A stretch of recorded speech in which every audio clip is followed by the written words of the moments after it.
DC1, resolution to complete the central section of the border-to-border B2B trail between Fuller and Riverside Parks. Moved by Councilmember Anglin, seconded by Councilmember Eaton.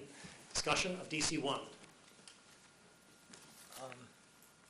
Councilmember Anglin. This was largely coming from PAC at their last meeting.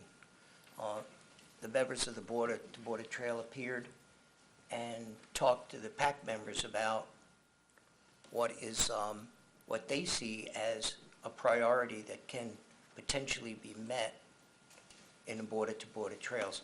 What we're seeing now is heavy funding coming from the county. The county's committed. The university is going to run a path out to the Mathai Gardens. The state and the governor are interested in this continuing effort. So we viewed it as a time, and the Biking Coalition viewed it as a time to obtain funding, to do the study, to analyze it in such a way that we're ready to move forward with it, and to get the funding for it as our contribution. In addition, and when this was presented to PAC, they unanimously approved this suggestion because it's been mentioned in the PROS plan for many, many, many years. If you look at the attachment, the historical attachment I put in there in the year 2011, you can see there that at that PAC meeting, there was strong talk that the border-to-border trails should be built along that area to allow free movement, particularly from that area that is so heavily trafficked. The student organization at the University of Michigan had about 1,200 students interested in, who are members of this group, pushing for or hoping for a connector for certain times of the year, as now, and in the fall, when the weather's good, to be able to ride their bikes back and forth from main campus to North Campus. And you can, if you go there, you'll see a lot of activity. It's a perfect place for this activity. It's a nice environment. You're near the park. It's very beautiful. So what we asked after the PAC meeting, I asked the members to point out what is the best shot we have right now.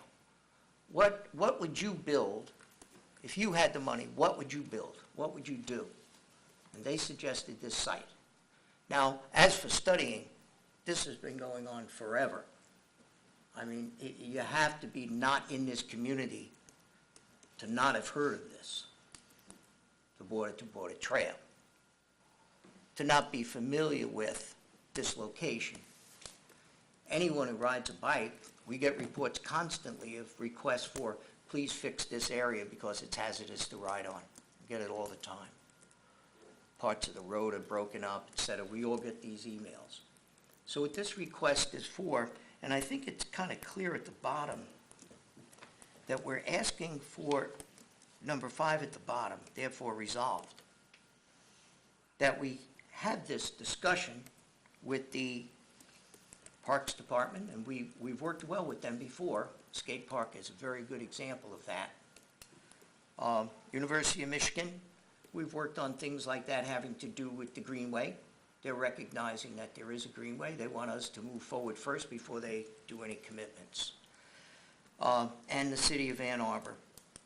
So with this type of intergovernmental coordination, we think this is a doable project, and one that would really be a big boost forward to the riding community. Once again, we talked about sustainability. These are the type of decisions we make to make sustainability. This is something we can pick right now as a sustainable project. Thousands of people moving between the campuses safely. That's the big thing. We know we have problems up there. We've had accidents recently that were pretty tragic. So this continues on, and I am not the architect of this, but I am the supporter of it.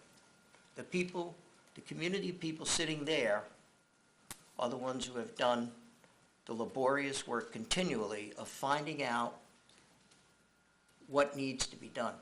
They're active, they're activists, and they're people who are committed to a goal that they see as very desirable for the entire community. So I applaud them, and I applaud their organizations for continuing to come before us. You have a very long history of coming before the council and other groups and talking, and I thank you for that. And I think it's been studied, and now it needs to go to staff. And staff has to look at it and come up with some sort of, this is doable. Let's get a plan together, because you're not going to get any money unless you get like a plan that you're going to incorporate. So what we're asking for, just like we do in the parks, we apply for grants, we get the grants, we then do the changes that are necessary. I did not hear any objection from the parks people during the meeting. I didn't hear anybody objection, this is not a good idea. But the recommendation was made to move forward with the idea that if we have a real definite plan, it gets a higher place in funding. And I think this speaks very strongly right through the University of Michigan's campuses. I don't think there's a better spot to do this in than right here. So thank you all for doing that, and I hope that the council can see their way to support this.